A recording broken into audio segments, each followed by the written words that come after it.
नमस्कार। जनता diary politics में आपका स्वागत है। जैसा कि आप सब जानते हैं कि कांग्रेस के पाप और कुकर्मों की सज़ा आज तक देश भोग रहा है और शायद आगे भी लंबे समय तक भोगता रहेगा। उसी की एक कड़ी है वक्फ बोर्ड।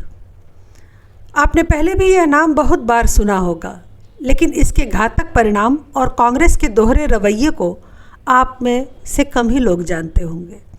वक्फ का अर्थ ही होता है रोकना या कब्ज़े में लेना। वक्फ एक्ट पर पहला कानून 1923 में बनाया गया था, जिसमें बोर्ड को कोई विशेष अधिकार नहीं था। इसका मकसद बस यही था कि अगर कोई मुस्लिम अपनी प्रॉपर्टी अल्लाह को देना चाहे तो वो दे सकता है, उसकी देखरेख वक्फ बोर्ड करेगा। इस तरह मुस्लिमों की दान की हुई या छोड़ी हुई संपत्ति वक्फ बोर्ड के हिस्से में आ गई। देश का बंटवारा हुआ धर्म के आधार पर और हमने अपनी 8 लाख वर्ग किलोमीटर ज़मीन मुस्लिमों को दे दी और उनका एक अलग देश पाकिस्तान बन गया।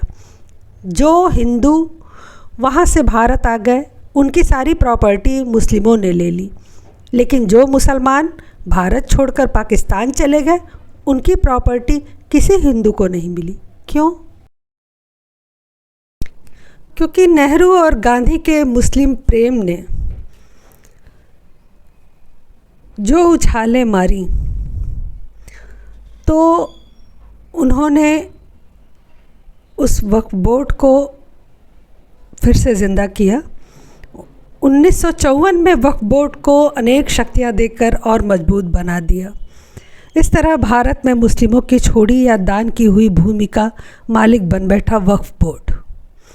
यहाँ तक भी गनीमत था, लेकिन 1984 में राजीव गांधी ने इसे और ज़्यादा विशेषाधिकार दे दिए और 1995 में जब नया वक्फ एक्ट आया तो इसे प्रशासनिक और न्यायिक अधिकार भी दे दिए गए। अब सोचिए, एक वोट बैंक को साधने के लिए देश की अस्मिता से कैसा खिलवाड़ किया गया।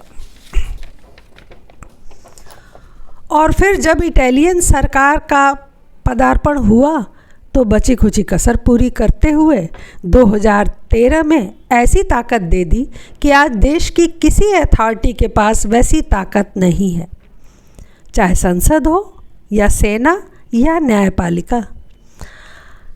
आज वक्फ बोर्ड देश का शहंशाह है। आज देश में रेलवे और रक्षा विभाग के बाद सबसे ज़्यादा ज़मीन वक्फ बोर्ड के पास है, कुल 6 लाख एकड़ ज़मीन। पूरे देश में आज 49 वक्फ बोर्ड हैं, जिनके पास 5 लाख प्रॉपर्टी है। लेकिन समस्या क्या है? इनकी ताकत क्या है? क्यों ये चिंता का विषय है? उस पर बात करना ज़रूरी है, लेकिन उसके लिए वक्फ एक्ट को समझना होगा। मैं संक्षेप में बताती हूँ। धारा 36 व 40 के तहत प्रावधान है कि वक्फ बोर्ड किसी भी प्रॉपर्टी को अपनी संपत्ति घोषित कर सकता है अगर उसके पदाधिकारियों को लगे कि वह संपत्ति उनकी है। लगे, सिर्फ अगर लगे कि वह संपत्ति उनकी है तो वो दावा ठोक सकते हैं।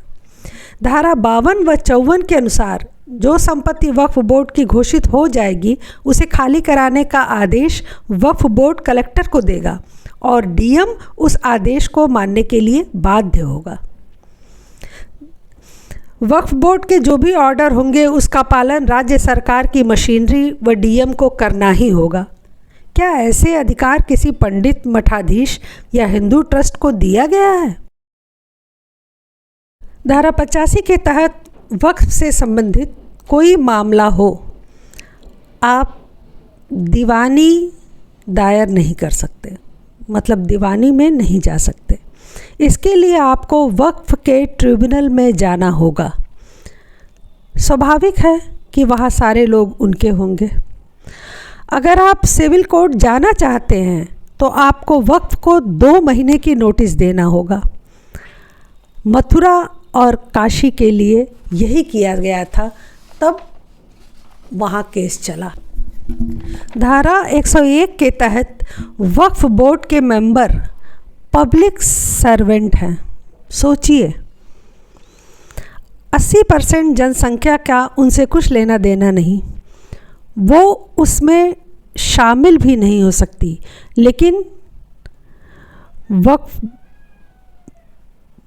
बोर्ड के मेंबर पब्लिक सर्वेंट का दर्जा प्राप्त करके अच्छी भली सैलरी उठा रहे हैं। किसी पुजारी, मठाधीश या शंकराचार्य को ऐसा दर्जा मिला? उन्हें कोई सैलरी दी गई? अधिकार दिए गए? नहीं। वक्फ बोर्ड एक मजहबी संस्था है जो आज भूमाफिया हो गई है। जगह जगह मज़ार व मस्जिद बनाकर भूमि पर कब्ज़ा करना उसका उद्देश्य हो गया है।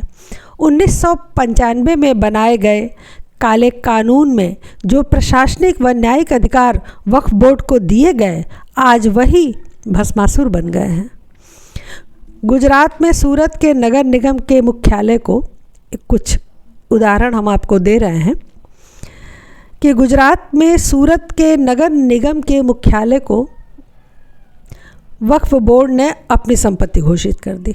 इस 400 साल पुरानी इमारत को अब खाली करने के सिवा कोई रास्ता नहीं है।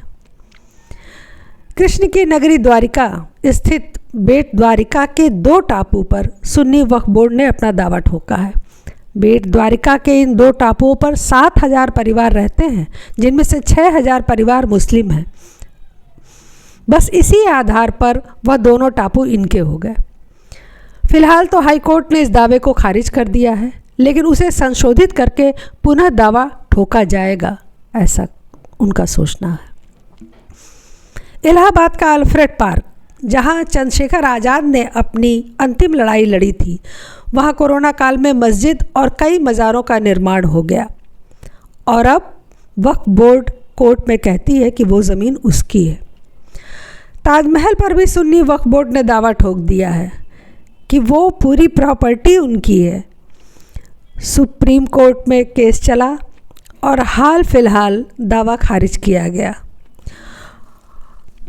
और हद तो हद तब हो गई जब वक्फ बोर्ड ने मुकेश अंबानी के मकान एंटीलिया के आधे हिस्से पर अपना दावा ठोक दिया, जबकि स्वयं वक्फ बोर्ड ने वह ज़मीन अंबानी के हाथों 21 करोड़ रुपए में बेच दी थी।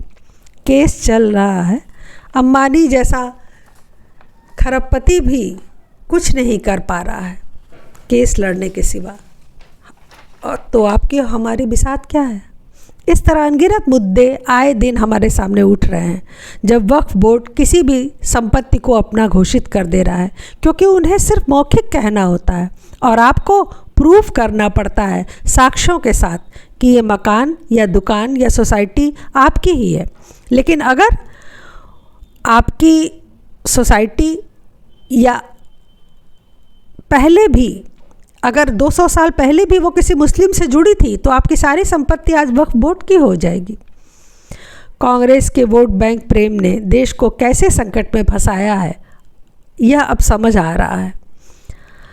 अब बस एक रास्ता है कि सरकार को जल्द से जल्द 1995 और 2013 के इस अधिनियम को निरस्त करना चाहिए, जिससे इन भूमाफियाओं से देश को छुटकारा मिल सके। और कोई रास्ता बचा नहीं है, सरकार को ये कड़े कदम उठाने होंगे।